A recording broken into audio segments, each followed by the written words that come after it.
حوالے کے ساتھ میں بتاؤں گا کہ اس سے پہلے بھی بتایا کہ جو حرام مال ہو، جو بلا عوض ملا ہو، جیسے رشوت کا مال، جیسے چوری کا مال، یا انٹرسٹ جو سود ملتا ہے، یہ سب حرام مال ہے۔ اس کا حکم یہ ہے، کیونکہ یہ بلا عوض آیا ہے، آپ کا وقت نہیں لگا، اس کا حکم یہ ہے کہ یہ اس کے مالک کو تلاش کیا جائے اور اس کو واپس کیا جائے۔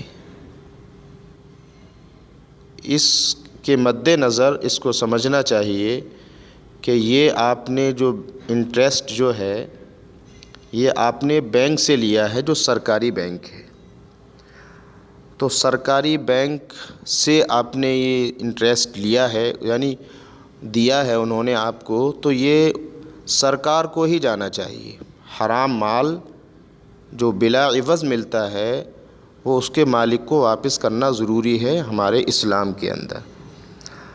تو اگر وہ سرکاری بینک ہے جہاں سے آپ کو یہ انٹرسٹ ملا ہے تو آپ ان میں لگا سکتے ہیں، جیسے انکم ٹیکس، سیل ٹیکس اور ویٹ ٹیکس وغیرہ وغیرہ بہت سارے ہیں۔ یا پھر دوسرا طریقہ یہ ہے،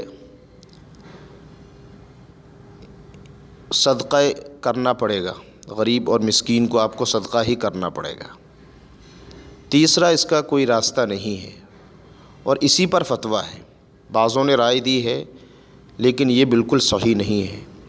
مسجد کا بیت الخلاء بھی تو مسجد ہے، کیا ہم اس کو کہہ دیں گے یہ بیت الخلاء مسجد کا نہیں ہے؟ یا پھر ہم اپنے گھر کے بیت الخلاء میں لگا لیں گے حرام مال؟ اللہ کے واسطے تمام کام اپنے علماء سے معلوم کر کے تب کیا کریے، بہت غلط بات ہے۔ وہ بھی تو مسجد کا حصہ ہے۔ جو حضرات اس کی اجازت دیتے ہیں ان کو بتا دیجیے کہ رد المختار بہت بڑی کتاب ہے، فصل فی البیع، جلد نمبر 9 اور صفحہ نمبر 553، وہاں دیکھ سکتے ہیں۔ اور تمام کتابوں میں یہی لکھا ہے اور یہی صحیح ہے۔ اللہ پاک ہے اور پاکی کو پسند کرتا ہے، تو کیا ہم اللہ کے گھر میں حرام لگائیں گے؟ اللہ ہم سب کی حفاظت فرمائے۔